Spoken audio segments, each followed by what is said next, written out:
आप नमाज से दूर होते जा रहे हैं, आप दीन से दूर होते जा रहे हैं और यही कारण है आपकी बर्बादी का। आज देश भर में, विश्व भर में जो मुसलमानों की हालत है, ये मुसलमान द्वारा खुद बनाई गई है। आप जब अपने अल्लाह से दूर होंगे, अपने नमाज से दूर होंगे, अपने दीन से दूर होंगे, अपने अंदर बताए हुए कुरान के उन तमाम तरीकों से दूर होंगे। नाज़रीन इकराम अस्सलाम वालेकुम वरहमतुल्लाहि तआला वबरकातुहू। नाज़रीन, आप इनको जानते होंगे, विनय दुबे साहब हैं।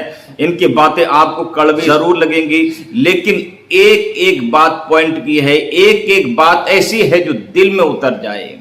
हालात हाजरा को मद्देनजर रखते हुए इनकी गुफ्तगू को जरा समात फरमाइएगा।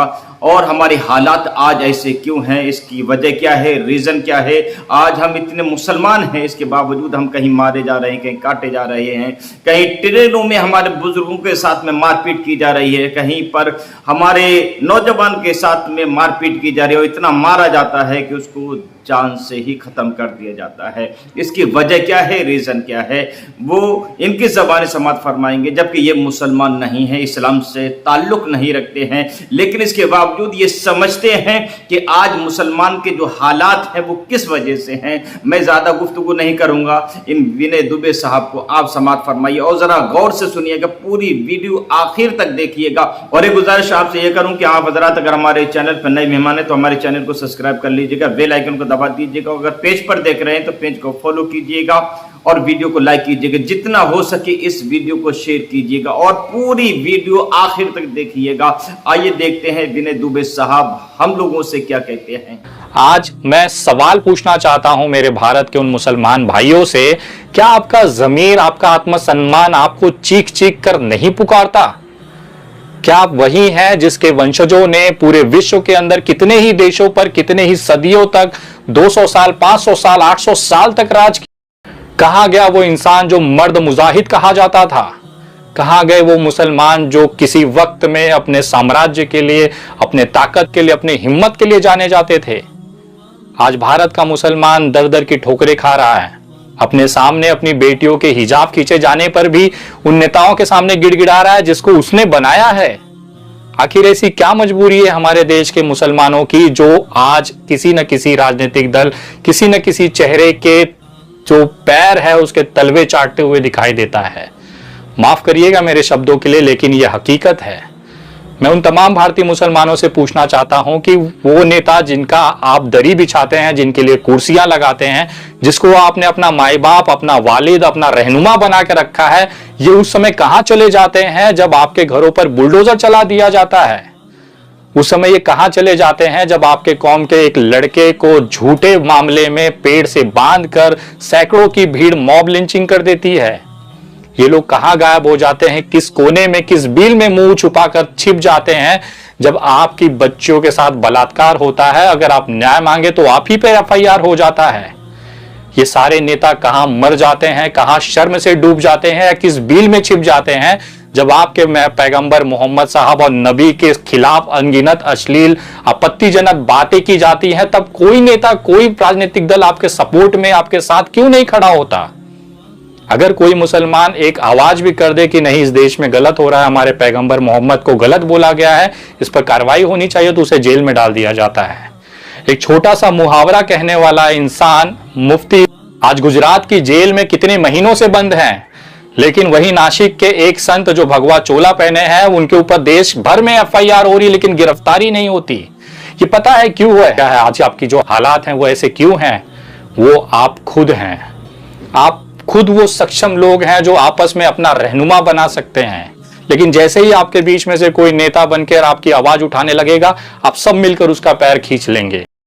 क्या कभी विपक्षी दलों से आपने कॉलर पकड़कर पूछने की हिम्मत की है कि मेरे घर पे बुलडोजर चल रहा है, तू क्या कर रहा है? कभी आपने किसी भी नेता विपक्षी दलों को जिसको आप वोट देते हैं उसका कॉलर पकड़कर पूछा है कि मेरी बेटी का हिजाब खींचा जा रहा है, बता तू क्या कर रहा है? जब सवाल पूछना आता है तो आपके जीभ पर, आपके मुंह पर ताले लग जाते हैं। पता है क्यों है ये सब? ये हालात क्यों पैदा हो रहे हैं? क्योंकि कोई भी मुसलमान किसी दूसरे मुसलमान को ताकतवर या फिर आगे बढ़ते देखना ही नहीं चाहता है। शायद यही कारण है कि 70 साल बाद भी आज आपका एक रहनुमा नहीं है।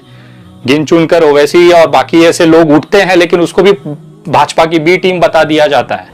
अगर मैं देश के 14% मुसलमानों से यानी कि 25 करोड़ आबादी से अगर पूछूं कि ओवैसी और एमआईएम को भाजपा की बी टीम का तबका किसने दिया है, तो शायद ही कोई मुसलमान बता पाएगा।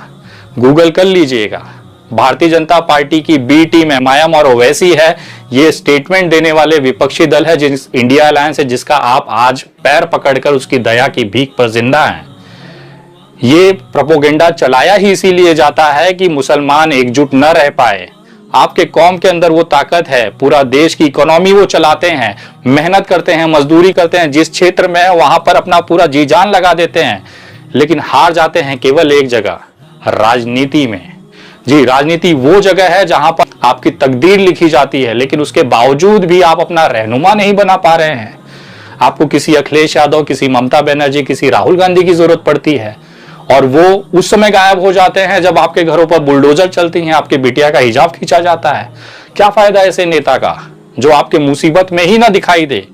अपने बीच से नेता पैदा करिए, रहनुमा पैदा करिए, और वादा है मेरा, अगर आपने ये बदलाव अपने अंदर लाया, अपने अंदर ये एकजुटता लाई ना, इस देश के अंदर कभी भी मुसलमानों को लेकर कोई अपशब्द नहीं कह पाएगा। इतनी औकात की, इतनी हिम्मत किसी के अंदर नहीं है, चाहे वो नेता हो, चाहे वो संत हो, चाहे सोशल मीडिया पर बैठने वाले ये 2 रुपए के भड़वे टट्टे हों।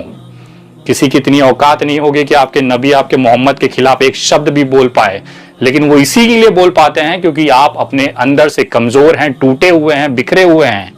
एक दूसरे का हाथ पकड़िए, मजबूती से, लीगल तरीके से, संविधान के दायरे में रहकर अपने आप को मजबूत करिए। अगर कोई मुसलमान आगे जा रहा है तो उसको ताकत दीजिए, उसके हाथ को मजबूत करिए, ना कि उसके पैर को खींचिए। लेकिन इस पूरी दुनिया के अंदर अगर आप सबसे बड़ी चीज देखेंगे तो आप खुद अपने खुदा से दूर हो चुके हैं।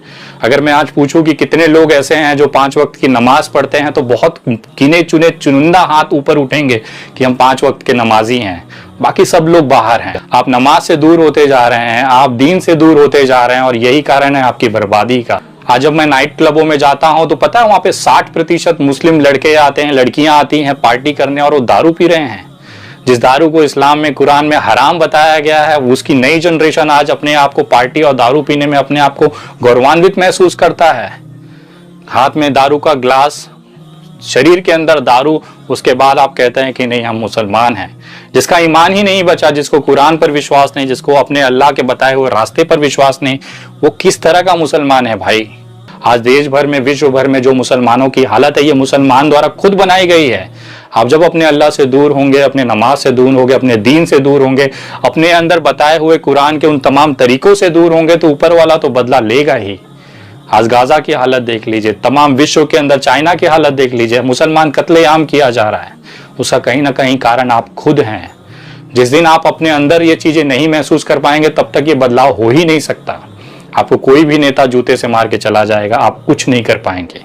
पहले आप अपना दीन और अपना ईमान मजबूत करिए, उसके बाद अपने पार्टी, अपने लोग, अपने नेताओं को आप खड़ा करिए, उन्हें मजबूत करिए, चाहे किसी भी दल से हो। हमारे बीच का नेता हमारा होना चाहिए, उसको आगे बढ़ाइए, तब कहीं जाकर आप लोग एक मजबूत स्थिति में भारत के अंदर आएंगे। जिस मस्जिद के अंदर आप एक साथ खड़े होते हैं, गरीब भी आपके बगल में है, फकीर भी आपके बगल में, एक साथ नमाज अदा करते हैं, वही भावनाएं आप बाहर क्यों नहीं लाते। जैसे ही मस्जिद के बाहर नमाज पहन के निकलेंगे, जैसे ही चप्पल पैर में आएगा, आपके अंदर एटीट्यूड आ जाता है कि अरे मैं तो अमीर हूं, मैं तो फलाना हूं, मैं तो ढिमकाना हूं। ये सारे लोग जिनके अंदर भी ये घमंड है ना, थोड़े ही दूर पर अपने बसे हुए कब्रिस्तान में जाके देखिए, वो सारे घमंड, वो सारी अमीरी उस कब्र के अंदर दफनाई जा चुकी है। वही आपका भी होना है, वही मेरा भी होना, वही सबका होना है। तो किस चीज का घमंड है मेरे भाई। जब तक जिंदा है, मानवता, इंसानियत को पालिए। मैं ये बातें इसलिए कह रहा हूं क्योंकि अगर आप एक दूसरे का हाथ नहीं पकड़ेंगे तो आपके साथ ये चीजें होती रहेंगी। मुझे उम्मीद है आप हजरात ने पूरी वीडियो सुनी होगी। अगर आपको लगता है कि हाँ हमारे अंदर ये वाकई में कमी है, तो इस कमियों को दूर कौन करेगा? हमें और आपको करना पड़ेगी। लिहाजा हमें अपने कायद चुनना पड़ेंगे, हमें अपने रहबर चुनना पड़ेंगे, और नमाजों की पाबंदियां हमें करना पड़ेंगी। मतलब यह है कि शरीयत मुताहरा के दायरे में ज़िंदगी गुजारना पड़ेगी, इस्लाम को फॉलो करना पड़ेगा। परवरदिगार आलम तमाम मुसलमानों की हिफाजत फरमाए, और परवरदिगार आलम तमाम मुसलमानों के दरमियान इत्तफाक और इत्तेहाद अता फरमाए, खुलूस और मोहब्बत अता फरमाए, और आलम इस्लाम के तमाम मुसलमानों की इज़्ज़त व आबरू, जान, माल, ईमान, अक़ीदे की हिफाजत फरमाए। आमीन सुम्मा आमीन। अस्सलामु अलैकुम व रहमतुल्लाह।